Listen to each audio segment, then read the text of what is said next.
Good morning. Good morning, everyone. You are entering the space. Good morning.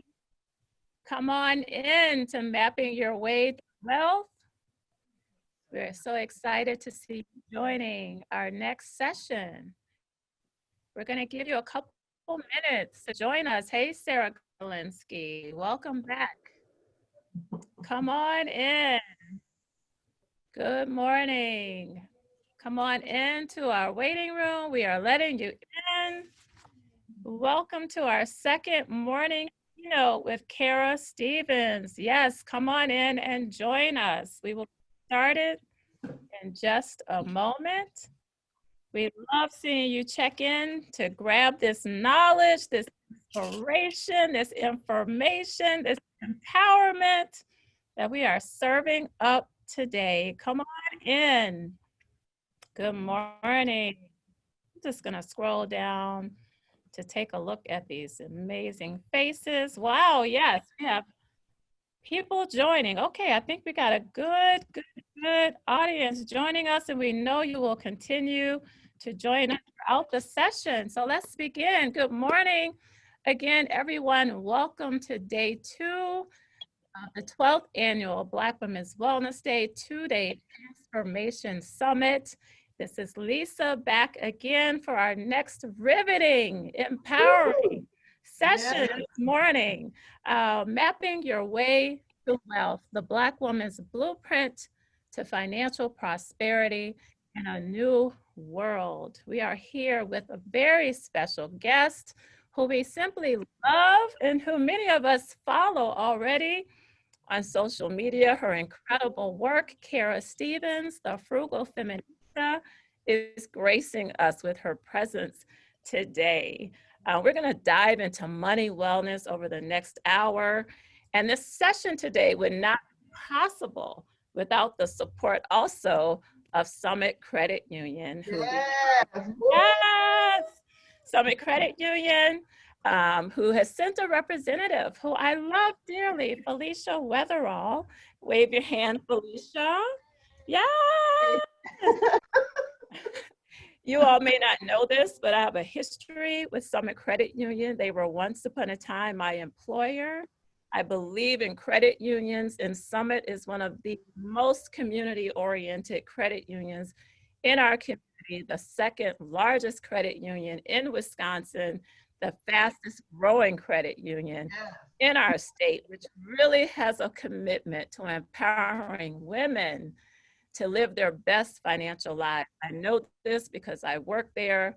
I embrace that mission. They live it every day. And this is evidence through their support of Black Women's Wellness Day and the Foundation for Black Women's Wellness, and all of the ways that Summit supports its members across our state every day. We are grateful for Summit's support. Felicia, yes, I invite you to offer a few words of sponsor support from Summit this morning. yes, ma'am. Good morning, everyone. And thank you all for being here. My name is Felicia Weatherall, and I'm representing Summit Credit Union, specifically the Yellowstone branch. Woo! Summit is proud to be sponsoring the Black Women's Wellness Day for the 8th consecutive year. At Summit, we recognize the unique challenges all women face when it comes to finances, and we're committed to empowering women to own their money and improve their financial wellness. And now I'm happy to introduce Ms. Kara Stevens, the founder of the Frugal Feminista, as our next speaker. Kara is dedicated to educating and inspiring Black women about their financial journey and helping them reach their personal empowerment. Please join me in welcoming Kara Stevens. Yay! Thank you, Felicia. I feel like that was like such a wonderful introduction. I'm super excited to be here. Lisa, thank you again. It's so funny how we come full circle. Like I said in the chat, it feels like a family reunion. This does not feel like work. It feels like my mission, my purpose to help Black women understand our abundance, both in the emotional way and also in the physical, material way. And I'm hoping that this session, we will leave here with the inspiration, but also the information and the desire to execute on your wildest dreams when it comes to tapping in and taking what's yours, when it comes to the wealth in this country, the wealth that we've built. And as this country is in the middle of its reckoning, we are becoming more and more aware of how much is due to us and how far we've come without being given what we deserve. So if you are ready for some inspiration, some information, let me get some love in the chat and let us get started, okay? So for those of you who are new to me, I am, like Felicia and Lisa has talked about, I am the CEO and founder of the Frugal Feminista, and it came out of a love, a deep space of love for Black women, of advocacy for Black women. I am a Black woman. I was raised by a community of Black women, and so I stand for Black women. And I do this as money and career columnist in essence. I do it as a keynote speaker, and I do it as an author of books specifically for us about healing our relationship with money. One of them is called The Happy Finances, and the last one is called Unmasking the Strong Black Woman, which talks about the intersection of how our expectations culturally oftentimes dictate our finances, but not often to our benefit, often to our detriment. And we're not going to be having this mask holding on to us. And so I've been featured on a number of places. You can get my street cred on Facebook or on Instagram, but I want to spend most of my time talking about you, right? So oftentimes when we talk about wealth, we think of the material things. We see the cars, the cash, the homes, but we often overlook that in order for us to even acquire those things, to break those generational curses, to build wealth so our children's children will be straight, we often have to deal with the financial trauma in many of our households, right?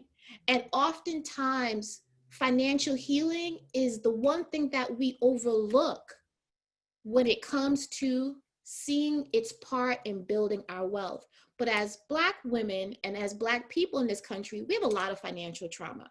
And I'm not going to talk a lot about it, but there is discrimination in the GI Bill. There's Jim Crow. There is slavery. There is all the things. It's Black Lives Matter. It's police brutality. All those things carry in our system and in our economics unfair pricing in terms of housing, unfair unemployment opportunities, unfair surveillance, and all those things impact the stories that we tell ourselves and the stories that we are told about money, right? And so I want us, despite all those things that are happening right now, despite all those things, there is a sliver of hope, because in all of those things, there is the ability to rewrite our money story, because we are invested in doing the work of financial healing. And so part of our time together is to unpack our money story. What is the story, or the various stories, or the various narratives that we have been told and that we continue to believe about ourselves, our worth when it comes to money? Now, one of the things I want you to do right quick in the chat section is, if money were a friend, what nickname would it give you behind your back and why? Just give me that real quick. If money were a friend, what nickname would it give you behind your back and why? And that's going to help you begin large parts of your financial healing today. All right. So I'll start with mine. Growing up, and I'll tell you, my nickname for a while would have been Scaredy Cat Cara, right? It would have been Scaredy Cat Cara. Cara is so afraid of living. Cara is so afraid of taking a risk. Cara is so afraid to try things new. Cara is so afraid to spend money. Cara is so afraid to tap into her power. And there's always a reason why. And a lot of the stories that we tell ourselves are stories that started way before us. Those stories started way before us. They were created before we were born. And mine in particular, my money story came out of a love story that went wrong. It was the love story of my mom and my dad. My dad was, my mom and my dad came from Antigua, and they were supposed to be the Huxtables. You know, he was supposed to be the doctor. This is all before Bill Cosby and his foolishness. He was supposed to be the doctor, and she was supposed to be maybe not a lawyer, but the Caribbean nurse. And they were going to live it up, have 2 kids, not 4, and live it up in New York City and live their best lives. But there was a completely different story. Our father abandoned us, left my mom reluctantly to be the caregiver emotionally and the financial breadwinner reluctantly in one fell swoop, right? And that devastated her. And as her only daughter, she taught me, Kara, let me tell you something. These men are not to be trusted. Do you hear me? These men are not to be trusted. You are not to ever, ever, ever think that life is promised for you. So you need to work twice as hard as anybody else. You keep your nose to the grind. You get the best education that you can, but never, ever think that something can't be taken away from you, because the world is so scary and the world is so scarce. And when it came to money, you guys, my mom thought there was never enough. There was never, ever enough. Never enough money, never enough opportunities, never enough. So there was this sense of scarcity when I grew up.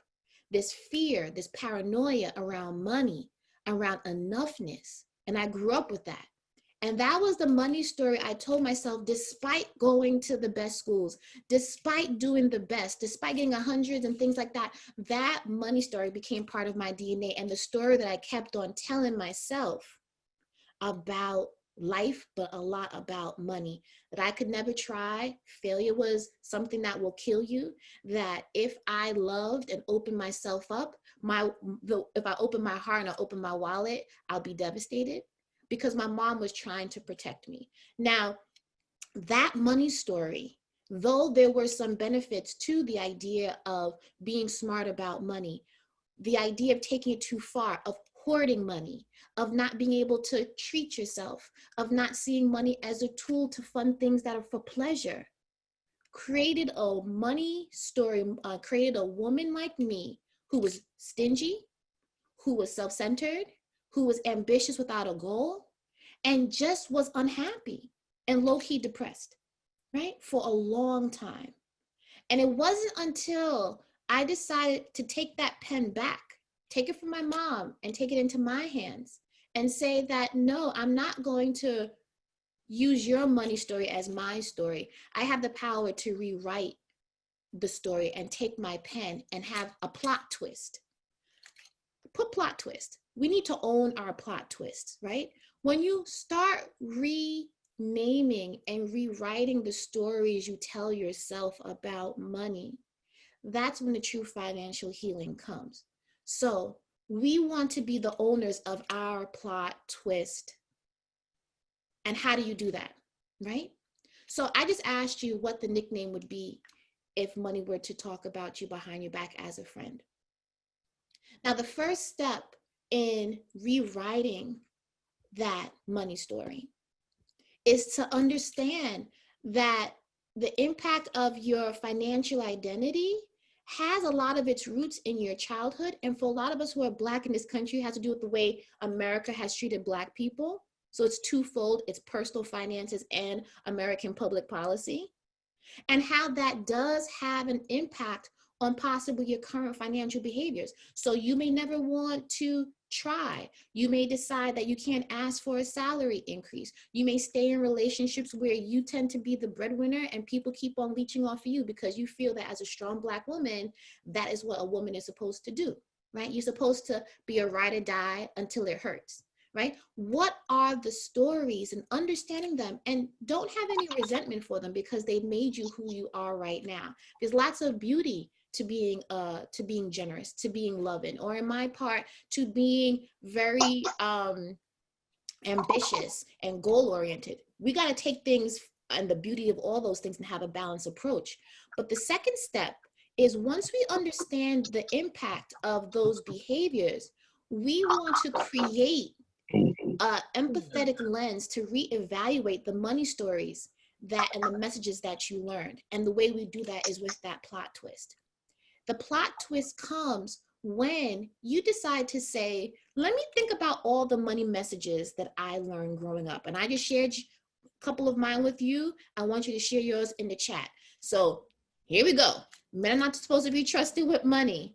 There's never enough money in the world. You got to save. So every dollar you make, you got to find a way to save $1.15. That's not like anyone's story.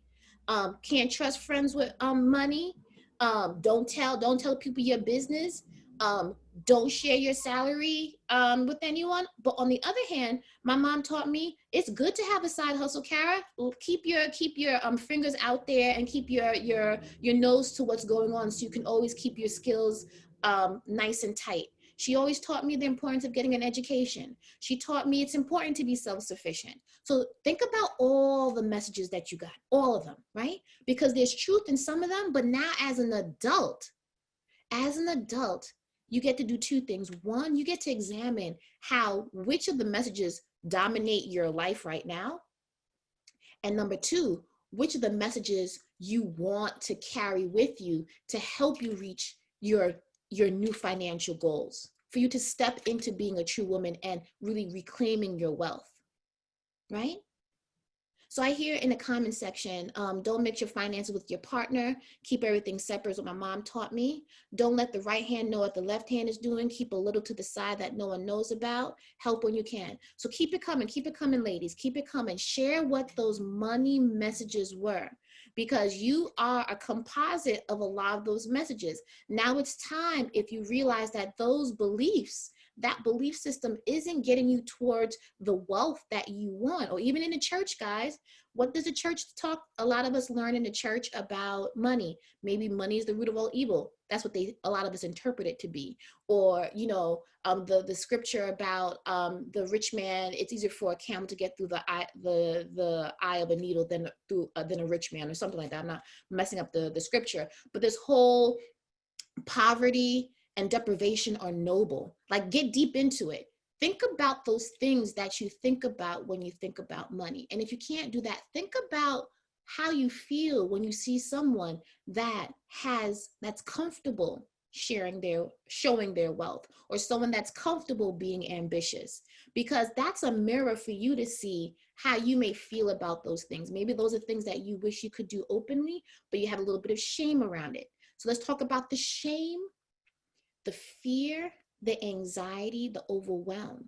There was a point in life, time when my mom, especially, she was beautiful when it went to, on Mondays through Fridays when she went to work, she was gorgeous. Hair done, nails done, she smelled so sweet. But when it came Saturday and Sunday to pay bills, she looked a hot mess. I'm talking about her glasses were crooked. She had she wore this ugly nightgown that often had stains and often had safety pins, and she did not look herself. And for me, I got the message that paying bills is painful. Paying bills is an ugly experience. I would see papers all over the floors.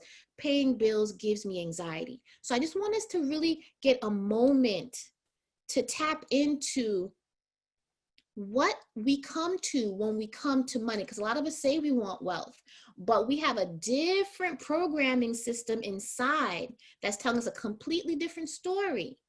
For those of us that were indulged when we were growing up, if we were indulged and we were taught you only live once, you should look wealthy as opposed to be wealthy. If money was a proxy for love, if money was, when I say proxy, that it was a stand-in for love, like, so rather than someone giving you time or a parent giving you time, they bought you whatever you wanted. Because maybe they worked too hard or they weren't around as much. So I want us to first really understand the power of the money story as a part of a process of financial healing, so we can begin really to move from clearing out and healing those areas that need to be healed, so we can actually take the steps, the systematic steps to bringing wealth into our lives, right? And so I love all what's happening in the comment section. Love what's happening in the comment section. So get a good job and stay into retirement. Good benefits are important. Don't risk. Why do you need to start a business? It may not pay you well, right? So fear, a lot of it's fear-based. And so what I'm talking to you about is when you create this money story, and also when you begin to create a plot twist for yourself, I want you to think about what empowering, encouraging, and healing money stories will you pour into your inner child that never received it. So let me give an example of how I paid attention to my inner child. I know that may be a lot of woo for us, but there's a lot of us that are still broken inside, you know? We're broke and broken inside, and we want to at least attend to the little girl that couldn't be parented the way that we needed to be parented. And this is no disparaging our parents. They were doing the best that they could with the resources that we had. But now that we are the adults, we can meet our needs. And the needs that we couldn't have met earlier, maybe 20, 30, even 40 or 50 years ago, we can meet them now. Okay, so taking one of those examples that I provided about the money story that wasn't helpful, because all of us want love, right? Love is a powerful currency. Love is a powerful force. And so for me to learn as a young woman that I should never trust men with money, it was a detriment to both my wealth and my happiness. So here is how I decided to rewrite it. So here's the disempowering belief. All men are never to be trusted with money. I remixed it. I created the plot twist. I decided to rewrite it. I said some men, but not all men, shouldn't be trusted. And the man that I marry, I will trust with money. Do you see that? So you want to take that belief that doesn't help, that's very irrational, that's very fear-based, and expand it. Allow it to make space for you and the goals that you have for yourself when it comes to your money. All right? So I want you guys to take a belief that you've had, a belief that was a disempowering belief, and I want you to rewrite it in the comment section for me. Right? And I'll share another one, just so you can see that it comes in all forms. So this idea that rich people are wicked, right? That's a belief that many of us have or hold on to without realizing, or something that we've internalized. And then you say, and so if you want to be rich, you may be creating cognitive dissonance within yourself because you feel that you would be a bad person. So you can remix that. You guys can all rewrite that to say so money doesn't change you. You become more of who you are when you have money. So you can say that rich person was probably mean or unkind without money. And when you're wealthy, you will continue to be the generous, thoughtful, supportive person that you've always been when you had less. Or like, when I have more, I'll be able to do more, right? So every disempowering belief that you hear and you tell yourself and you put on repeat to yourself can be replaced with an empowering belief that will get you close to being able to reclaim your wealth, right? All right, so I'm seeing some good stuff. Money is self-love. The more you love, the more you love yourself, the more those blessings manifest and expand. Yes. Powerful and courageous to rewrite our beliefs and intentions. Yes. Ngozi says, I trust myself with more money and blessings. Yes. I love this one. Darlene says, I like money. I love it. I use it wisely. Yes. Yes, yes, yes. Barbara says, the more money I generously give, the more blessings I receive. Yes. Okay. So that is, and I asked you, how will you mother her in a way that you've never been mothered? For a lot of us, our parents were the first sources of our financial identities. But now that we are adults, we can recreate and rename and give ourselves what we need and be the mothers to ourselves that maybe our parents couldn't be.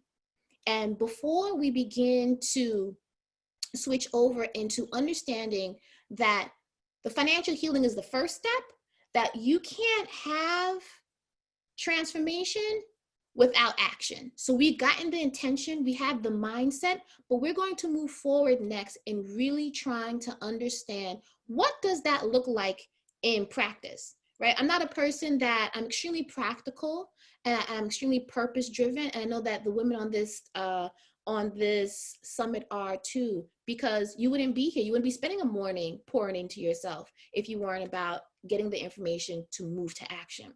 So before we switch over into moving to action, I want to ask you, what values around money, passion, fear, and risk will you instill in her right now? And the her I'm talking about is your inner child, or the person that you're trying to nurture who's new to you. If you've had previous relationships with money that weren't the healthiest, that you've had a history of being overindulgent or very self-sacrificing. If you haven't been in a position of tracking your wealth, you've been thinking about wealth, or sacrificing or absconding your wealth because you didn't think that you could manage it, what values around money, passion, fear, and risk do you want to own right now? Just give me one or two in the comment section.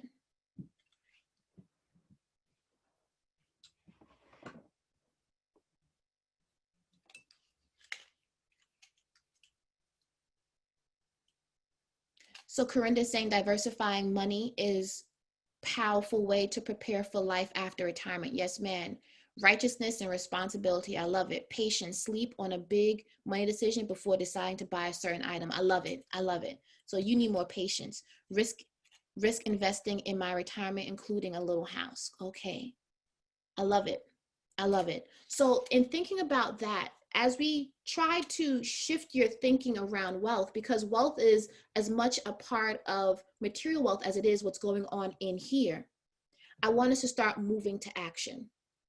Now, the first step toward mapping out your wealth and reclaiming your wealth is to save with soul, right? And the reason I say this is that we got to start somewhere, you guys. And saving with soul means you are able to put money aside for your future self, for your goals, in a way that makes you feel great about doing it. So save with soul. And what I mean by that is that we need to have a plan of action around your spending, around your saving, around your long-term goals, and around your short-term goals. And here are some rules of thumb. Now, I am a big saver, right? And previously I was a big saver. Now I've moved my thinking to investing and building into a business, but it starts with saving. So I want you to think about, how can you automate 10% of your income, right? 10%. And what that means for a lot of us, we're looking for big numbers. No, we're going to start real small. And no, you got $10, right?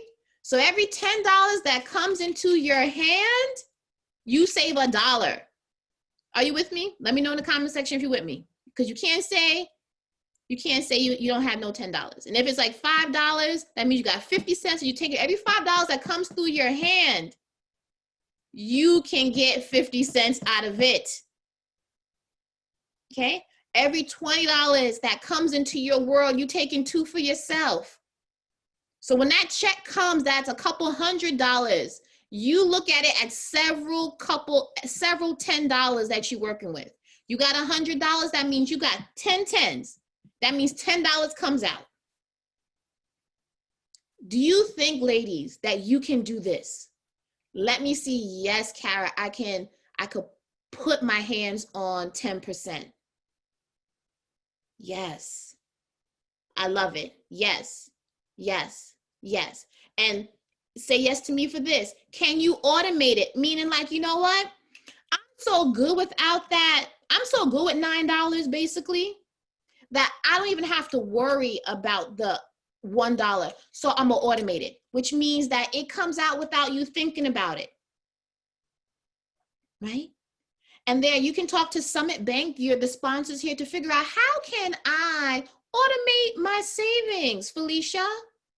Help me automate. So I'm only thinking about the 10 or the $18 because I don't really need the 20. I can make good with the I'm gonna deal with it. or the 9, right? And then once you get comfortable with that, ladies, I want you to move toward a more ambitious goal. right? An ambitious goal, there are lots of different ways that we think about saving.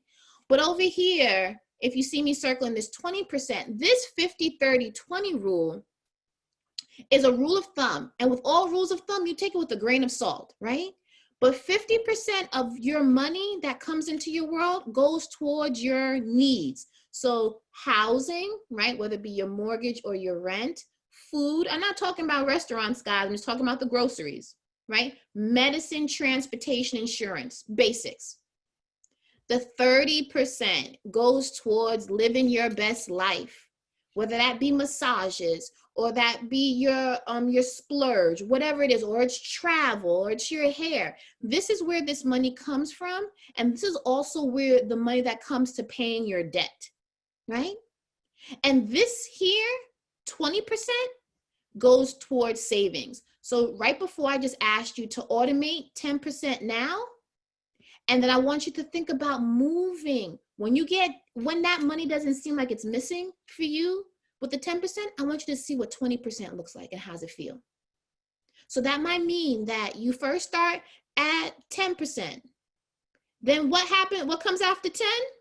11%, right? And after you're feeling good with 11%, it goes to 12%. I'm not saying go from 10 to 20 like that if you don't feel comfortable. I'm saying make goals for us that we know that we can crush after we've already become comfortable with success. You feel me? All right, so I need you to put a date on it. When are you going to automate your 10%? And please tell me it's going to be Saturday, September 19th, or Sunday, September 20th, or first thing Monday morning. Don't wait too long for you to automate this. And get some people that you find that you can connect with to be part of your money crew, so you guys can keep each other accountable. So create a Facebook group, whatever it is, or find out with Miss Lisa how you guys can stay connected so you can make sure that you have automated. And then all agree, we're all going to 11%, y'all, it's time. October 1st is 11%. November 1st is 12%. Do you see that? Yes. All right, so here's your goal. And so here are some resources and online tools to help you reclaim your wealth by helping you save with soul. So these are all Mint, Clarity Money, Nerd Wallet. Those are all apps that show you how you're spending, show you how you can save, and any one of them. But if you like just good old pen and paper, then you use pen and paper. There is no wrong way. The only wrong thing is not getting started, right? So Ngozi talked about the saving include stocks, investment, and Roth IRA. We'll talk about that in a second, because this is the money, this is post-tax money, right? Just for your savings, for an emergency fund or something like that. But that's a great question, right? So the next step I want to talk about is to keep stellar credit, right? We need credit so we can, for those of us that want to say purchase for like a business, or for those of us that are going into C-suite job and professional opportunities, they look at your credit score as a form of trustworthiness, right? And also if you want to get a good mortgage rate, if you want to get a good car note, and in general, you want to be in a position to have the best interest rates so you're not paying a lot back. When it comes to repaying a loan, you want to keep stellar credit. And part of keeping stellar credit is knowing how your credit score is broken down, right? So credit across the bureaus, the 3 financial bureaus, you have TransUnion, you have, Equifax, and you have Experian. And so what we have here is just in general, the ways that credit score is broken down.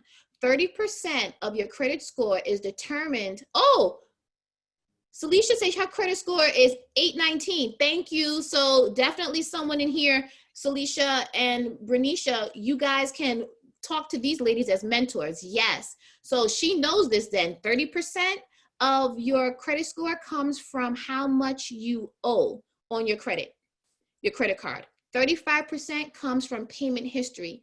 15% comes from the length of history of your credit card, each of those cards.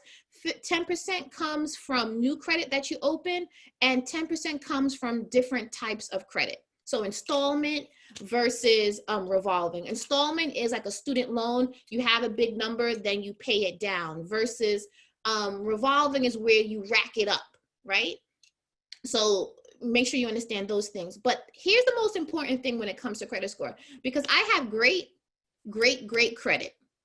But let me tell you, raising your credit score is not that complicated if you use the 65% rule. And the 65% rule is pay in full and pay on time, because the breakdown that I just came from you, that 65% comes from the ability to pay in full, which is the amount owed, and pay on time, right? Payment history.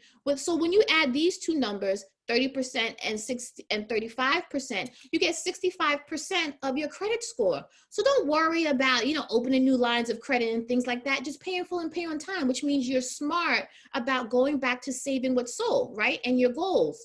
Because oftentimes we put stuff on our credit, like when you automate this 10%, or you automate the 11% all the way up to that 20%, or even 30% if you're really being ambitious. All of that is just a sign that you have money in the bank, that you don't need a credit card to put something to purchase something, unless it's something like a plane ticket or a big purchase item that you can repay in cash. But often what we do is that we don't have the cash in the bank to repay the credit that we rack up, and end up having high utilization, debt to income credit utilization. And that is one of the reasons that our credit score plunges, right? So making sure that you own this 65% rule, 65%, pay in full and pay on time, which means oftentimes you're paying in cash because you don't have to worry so much about racking up too much of a bill, all right? So in the comment section, let me know what how does the 65% rule feel to you? Is it something that you think you can remember when attacking or building up your credit score? And this is just for all of you. So Salisha, you already know who you are. So tell me if you're right now, if you're fair, moving in the good section, very good, or excellent credit. These are the ranges for your credit. And so maybe your goal, in addition to saving 10%, is to move your credit in the next couple of months from fair to good using the 65% rule, or move it from good to fair. Saying good to very good as your next step in your credit, and then moving your very good credit to excellent credit. And if you're an excellent, you can use your time and energy to build on something else. Brenda is up here with an 831. You guys are not playing. Look at this. So just thinking about your goals that you guys have. To move from fair to excellent credit in a couple of months is not realistic, guys. And I don't want you to create goals that don't make sense to impress other people. You want to create goals that are realistic and that you can win. And so I want you to think about small steps, right? Fair to good, good to very good to excellent. Are you with me? Tell me what you want. Tell me where you're moving from fair to good, good to very good to excellent. Let me know in the comment section. I'm super excited for you guys. There's lots of energy in here. Now, here are two resources. If you do not have an idea about what your credit score is, which is fine, you can go to Credit Sesame and Credit Karma. Sometimes you can get both, because some of them, like there are gaps in between one score and the other, just so you can get a benchmark of where you are, right? And it's free. It lets you know your credit utilization ratio, so you can see, they give you, and they also give you ratings like A, B, C, or D in terms of your credit history, your credit payment, but also take it with a grain of salt, because credit companies want you to do what? Use their credit. So thinking about, as long as you have very good credit, you're just as eligible for great interest rates as excellent. Within variation. You understand what I'm saying? Or if you have very good credit, you're in a great position if you have student loans to refinance at a very affordable and competitive rate. So that's why we also want to have good credit. So when we have to refinance, we're in the best position to refinance to our advantage, right? So Joanna, if you improve your credit, maybe your student loans will, you'll be in a position, depending if they're private loans, you'll be able to be in a position to refinance. All right. Now, here it is. One of the next steps into moving from financial healing and moving to reclaiming our wealth and mapping out our wealth is to own a piece of the dream. Now, there's so many women here on this call, on this summit that, you know, I wouldn't be able to know your specific financial goals, your specific financial um, dreams or your challenges. But I know historically for Black people, owning a home means owning our position in this country. And despite all the predatory lending practices, and despite all of sometimes even the home appraisals that often are not to our advantage, we still, as part of being the foundations of this country, want to own a home, and rightfully so. Own ours, right? Ownership never goes out of style. My grandmother, who was a Antiguan market lady, says land never spoils Cara, meaning that is stuff that you can hand down and hand down and hand down, you know? So for those of us who, even if we don't have stellar credit, even if we are struggling to find the beginnings of a down payment, I wanted to offer you NACA.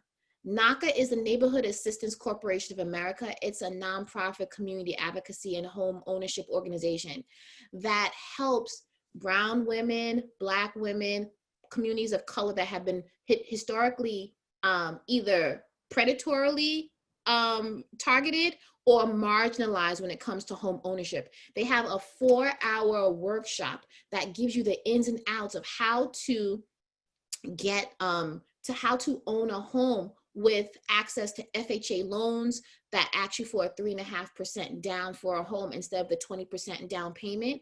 So part of being, oh, Mary Wells says, I am signed up with NACA. Yeah, so look, ask Mary about this. But this is, you guys, the importance of moving from inaction and that money story that tells us that you can't have, that will always rent, you know, no one's gonna give a Black woman anything, to moving toward rewriting that money story and saying, I'm going to be out there looking for the resources for people, for organizations that support people like me, right? And NACA is one of those organizations that does it, and they have resources for you to win, right? So if you have not taken up NACA, take a screenshot of this, follow up. We're already following up on our savings, right? And if home ownership was a part of your dream, but you lied about it and said you don't want it because you don't think you could have it because you had a scarcity mindset, NACA can help you rekindle that dream for home ownership, all right? So moving to helping you move even further with this is, I did that twice, is to see yourself as an investor. See yourself as an investor. And what I mean by that, I did that before, sorry. See yourself as an investor. I want to leave on this. When you see yourself as an investor, after you own your own home, right, that was right. After you own your own home, it doesn't mean that you can't rent out a space in it if you decide that you wanted to use your home as your first piece of investment. So you can rent out a room in your home. That makes you an investor. Like, you're a real estate investor, guys. You are a real estate investor. You rent out one home, or you use the equity after you've lived in your home for a while to move into another home. So the idea of home ownership may be your segue into property ownership. You see? So just one step leads to something else, which leads to something else. So see yourself as an investor. And for those of us that are asking about investments in general, you don't need a lot of money to begin the process of investing. And I'm just going to leave 3 here. I'm not endorsing these. These are just resources. Resources for, there's a site, Kendra, the key resource. I'm just putting it in the chat for you. She's an excellent resource. She's another Black woman. She's a real estate person that gives you so much information on her site alone about how do you house hack, how do you live in your own home, and then be able to begin the process of being a landlord. You could be a brown girl landlord. We often think that landlords are white old people. We could be nice and brown in our 20s, our 30s, our 40s, our 50s, our 60s. There is never too late to become an investor. But that may mean first you have your own home, and that's the first place that you begin investing in. And there's nothing wrong with claiming it in small pieces until you can claim the whole thing. All right? So when it comes to thinking about activate your entrepreneurship. Now, if you are a leader in your church, your community organization or any other religious organization, if you're a leader in any part of the community, then you have a lot of talent. And what I want you to do for me right now, and if you've ever had a job, if you've ever completed something that was difficult, if you've ever solved a problem, then you, my friend, have talent and skills. And what I want you to do right now is in the comment section, give me 5 things you're good at. 5 things you're good at.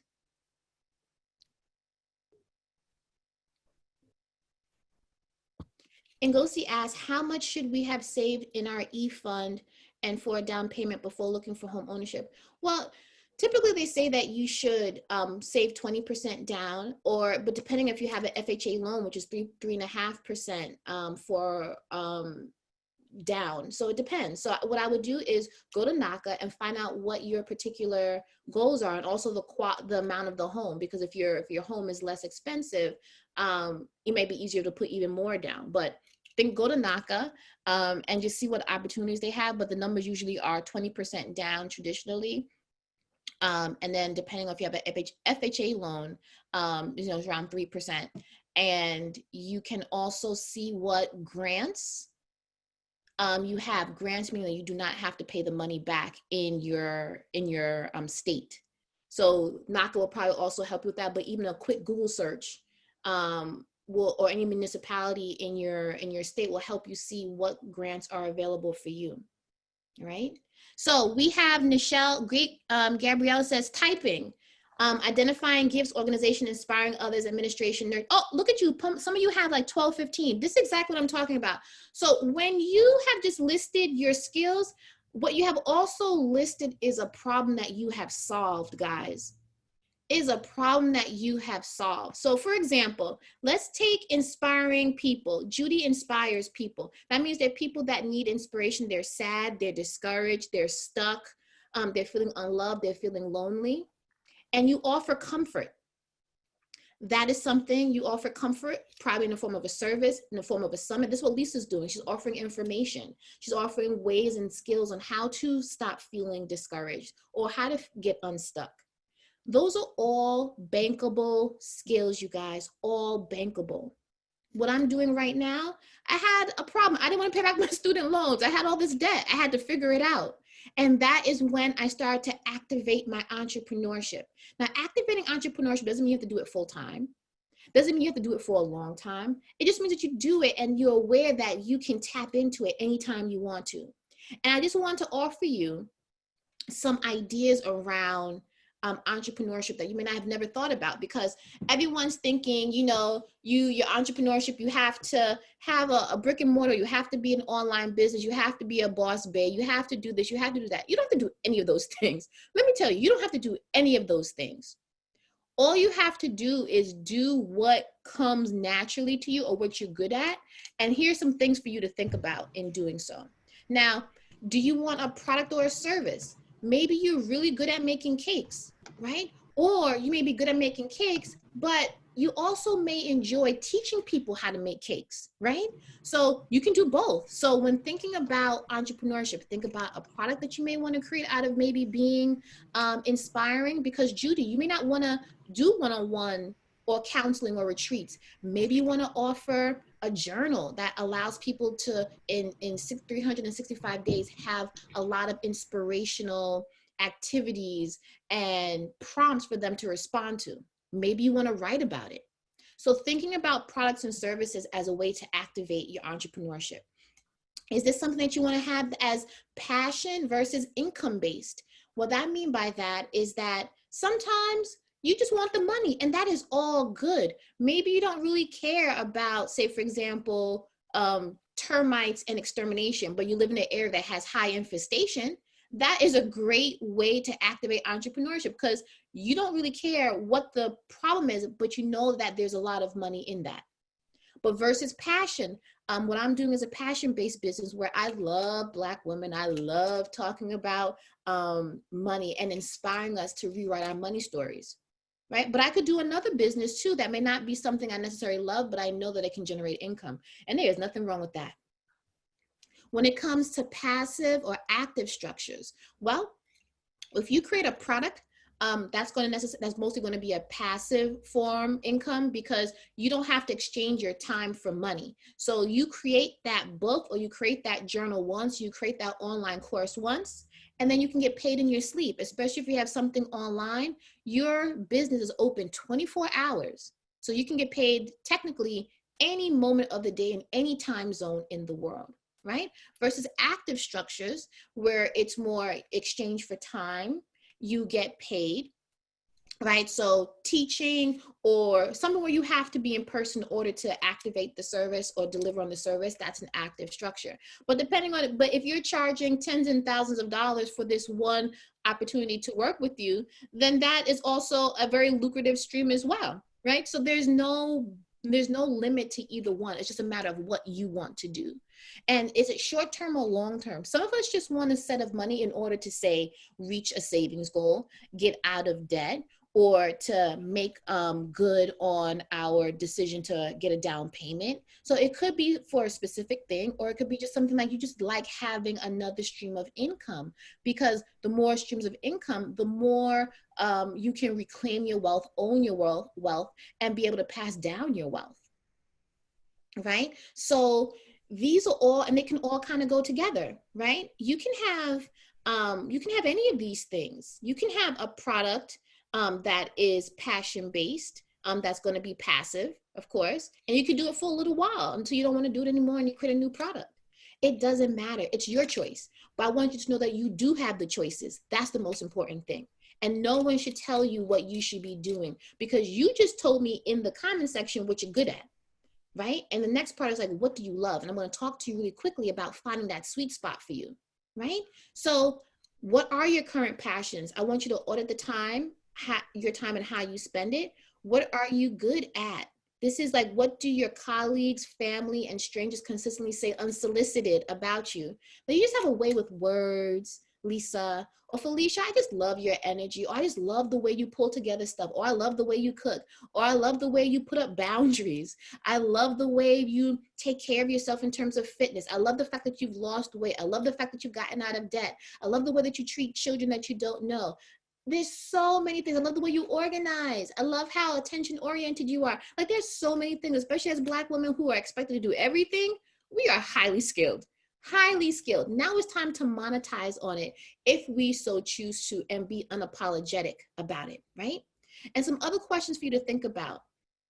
Can your passion be monetized, right? If it can be monetized and you want it to be monetized, then you can begin to take it seriously.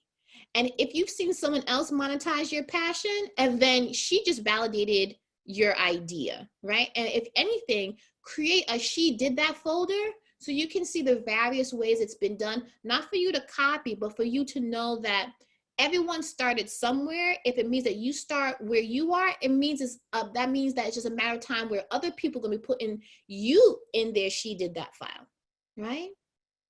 And so, like I mentioned, not all, if it's not passionate, do you see yourself doing it? And like I said, not everything has to be based on like, oh my God, I love doing it all the time, but you may love the money enough to do it for a certain amount of time. And that's the passion. You have a passion for the cash, which is fine. And I want you to also, as part of your road to wealth and reclaiming and mapping out your journey, is to invest in yourself. Now, mindset is a key part of wealth in addition to action, like I talked about. But this is when you don't know something, you don't stay in that state of doubt and fear and of ignorance. You listen to podcasts, you read books, you subscribe to YouTube channels, reputable ones, of course, and blogs that solve your problem of not knowing the information. And then you attend conferences or retreats alone or with your money crew. You don't want to have to convince somebody who's not on the bus with you. There's going to be some people who just love being on the broke and bitter bus, and you have decided to transfer to a different bus, right? You're off that bus. You're on a bus that's moving, and you need to find your money crew. You may have to do it alone. You may have to create your own bus, but you're off the bitter and broke bus. Once you decide to reclaim your wealth and you decide to heal your relationship with money. And not everyone's going to be there with you, and that's okay. And that's okay. And I want to give some time for Q&A. So the last thing I'm going to say is, when you are investing in your future and building your wealth, saving with soul, when you are keeping stellar credit, when you are activating your entrepreneurship, when you are really understanding and investing in yourself, most important thing before we go, you need to watch your mouth. And what I mean by that is words have power, you guys. Words have a life of their own. The same way that y'all are in here just loving this what Lisa has poured into you, the people that she's pulled together, that is activating and touching on to levels of your vibration at so many levels, right? They are so important. And what I want to leave us with here is that you need to check yourself when you make mistakes. Because sometimes if I ask you to do something, ask you to activate and automate your savings today, and you don't get to it by Friday, are you going to beat up yourself because you get to it until Friday? I hope not. You need to watch your mouth, right? You did it. When you maybe dipped into your savings when you shouldn't have, are you going to berate yourself and go on a spending binge and take your account that you just took out maybe $100 for something that was an impulse buy, and now just waste all of the savings that you've had because you feel bad and now you have to start from zero because you just berated yourself and said, look at you, this is why you can't do anything right? When I talk about mothering that inner child, how does she need to be mothered? So as you transform, you're going to fall sometimes, but you're not going to stay down. And how you pick yourself up and parent yourself, you guys, that inner child, we all need our mamas, you know what I mean? Good ones, right? We all need to be mothered and nurtured. How are you going to nurture yourself as you begin this journey toward wealth?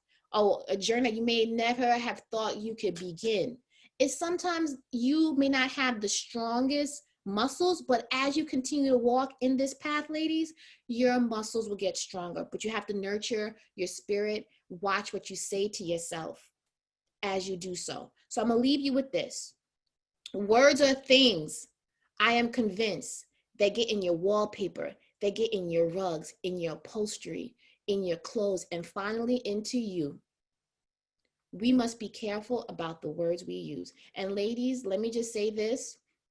If you are having trouble getting out of your head, here are some low-cost therapy to help you learn how to speak to yourself in a kinder way.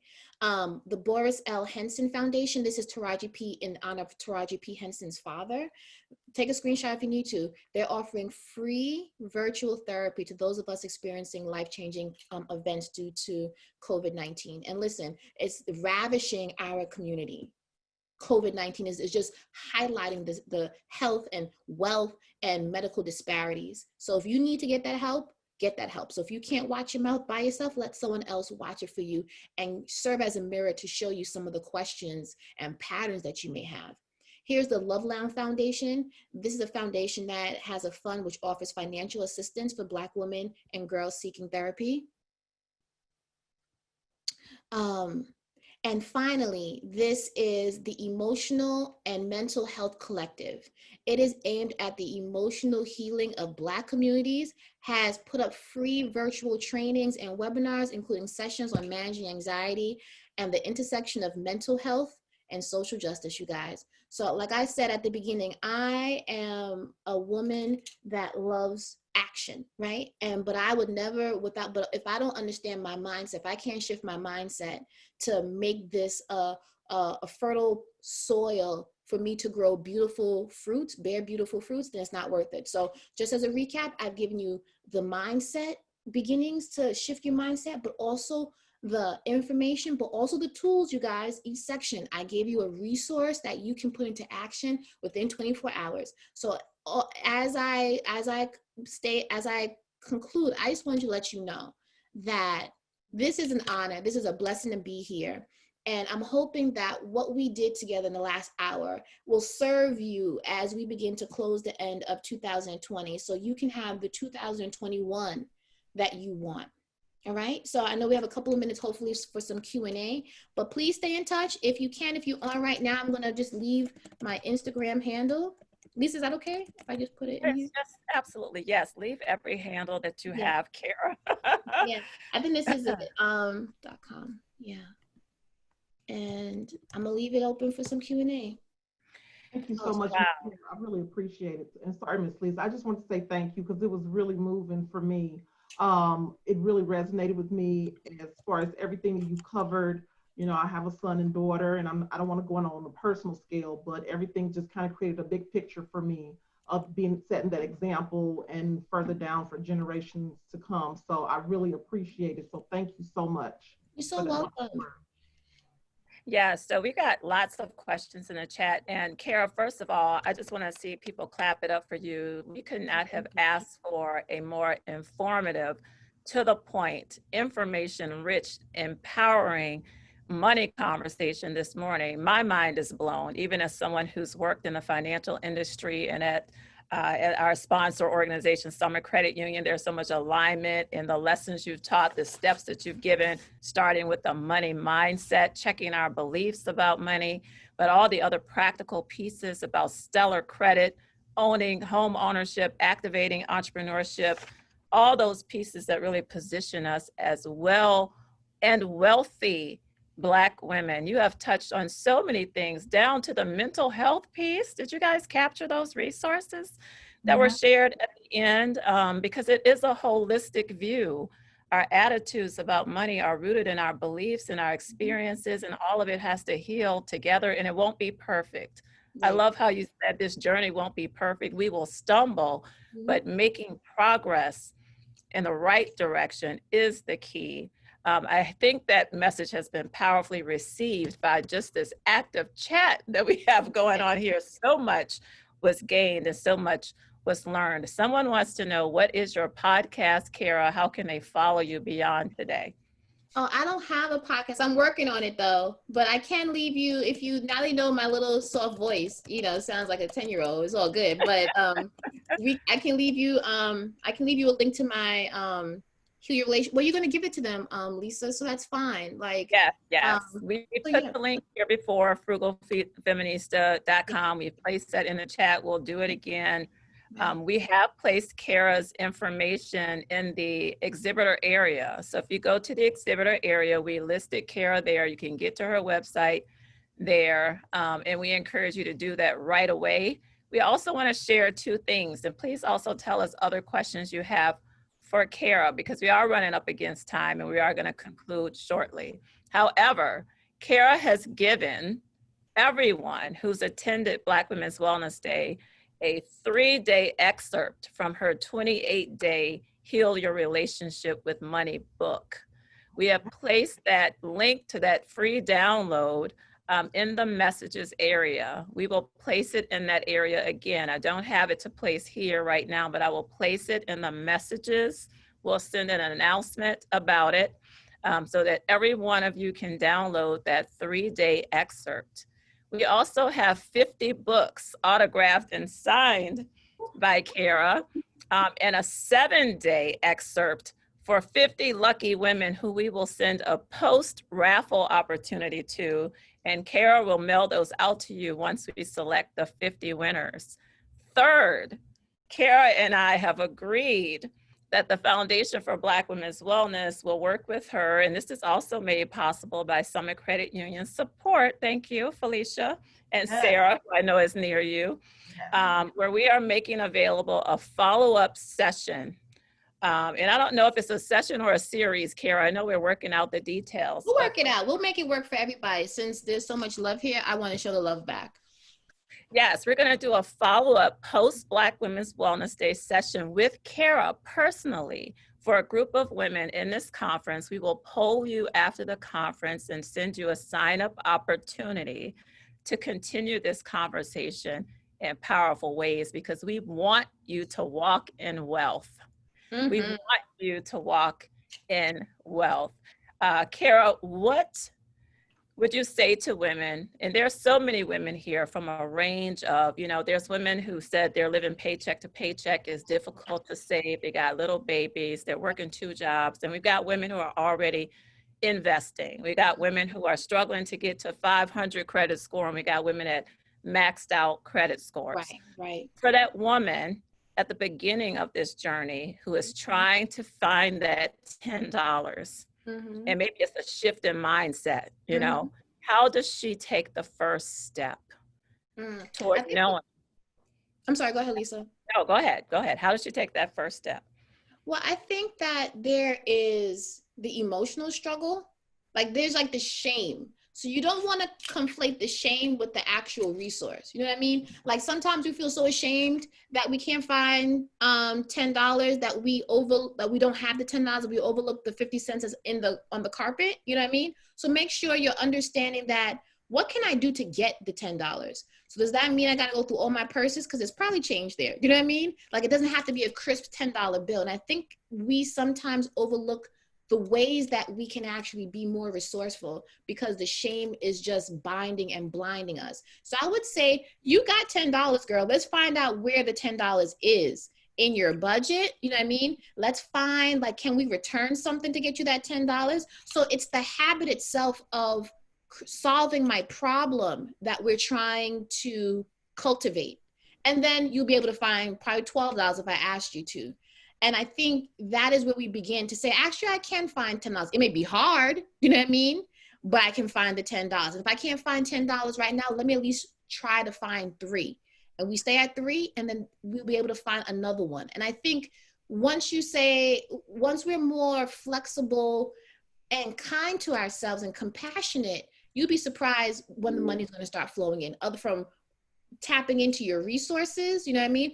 But also to finding the resources that you already have that you have been overlooking because you're looking for this, maybe this North Star or this savior or this outside thing that's going to swoop in and solve the problems like that, instead of the gradual solutions that you're creating as you move towards getting to your goal.